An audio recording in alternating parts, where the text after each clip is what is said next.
If you're building a creative business, whether it's photography or content creation, then this video may just be for you. This is the stuff that no one tells you about and often takes more time than the fun stuff. Quoting, contracts, insurance, client payments, boundaries, all the unsexy business side of things that may make or break your career. So let's get into it. These are my top 15 tips of your core creative business. Number 1, keep business hours. Client calls, emails, editing, shooting, all happen within that window as much as possible. It protects your time and prevents burnouts. Tip number 2, separate your money. Have a separate bank account for all your creative income and your personal side.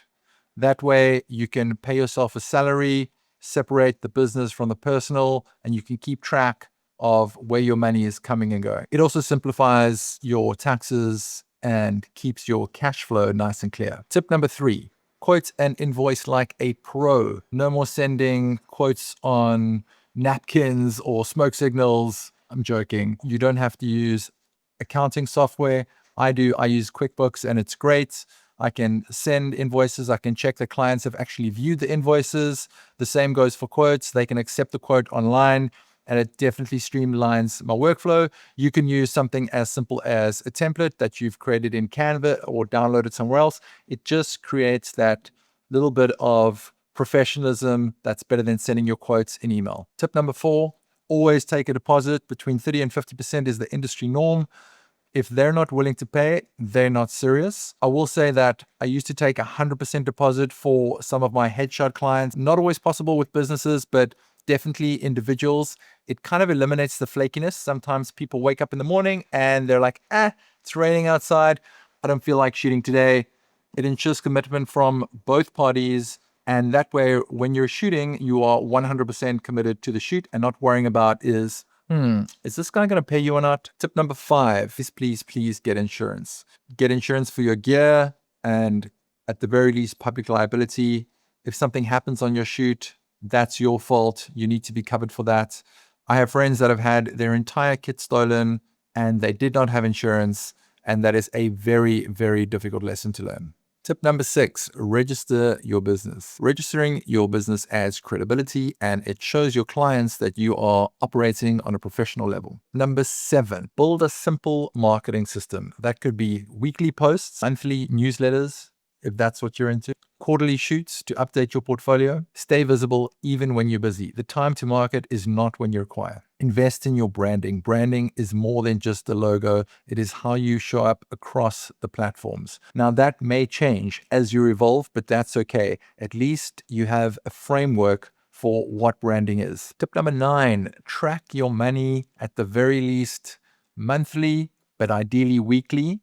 Check your invoices, quotes, upcoming jobs, stay on top of your numbers. Tip number 10, create email templates. Save time and stay consistent. Have templates ready for quotes, follow-ups, handover and delivery, and even chasing up on payment. Tip number 11, build a client database. Track who booked you, how much they paid, how they found you. Use it for follow-ups, newsletter, and client retention. Number 12, and this is serious, back up your work. I cannot reiterate this enough. I've had 2 occasions where I've dropped a hard drive and all that information was gone, but luckily enough, I had a backup, so all was not lost. Tip number 13, have a clear contract, even if it's just terms and conditions.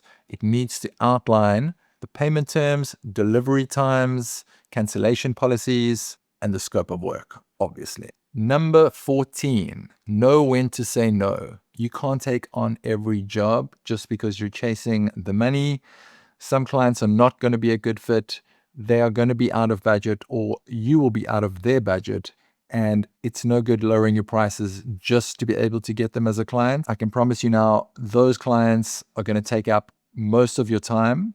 And it has happened to me time and time again where you lower your rates, you're doing someone a favor, they seem like a nice guy, and invariably what happens is most of your time is taken up with the low paying clients, and your higher paying clients who take up the least amount of your time are now being subjected to less of your time. Trust your guts and protect your brand.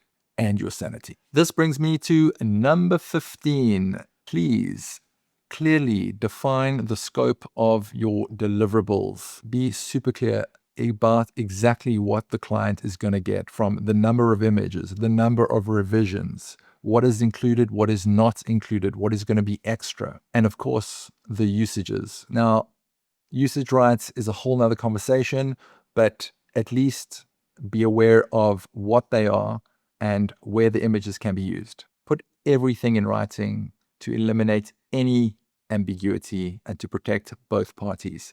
If you say there are 3 revisions per video, there are 3 revisions. That is in writing. If there is anything over and above that, it's going to be stipulated that anything over and above those revisions will be charged at a dollar value, whatever that may be.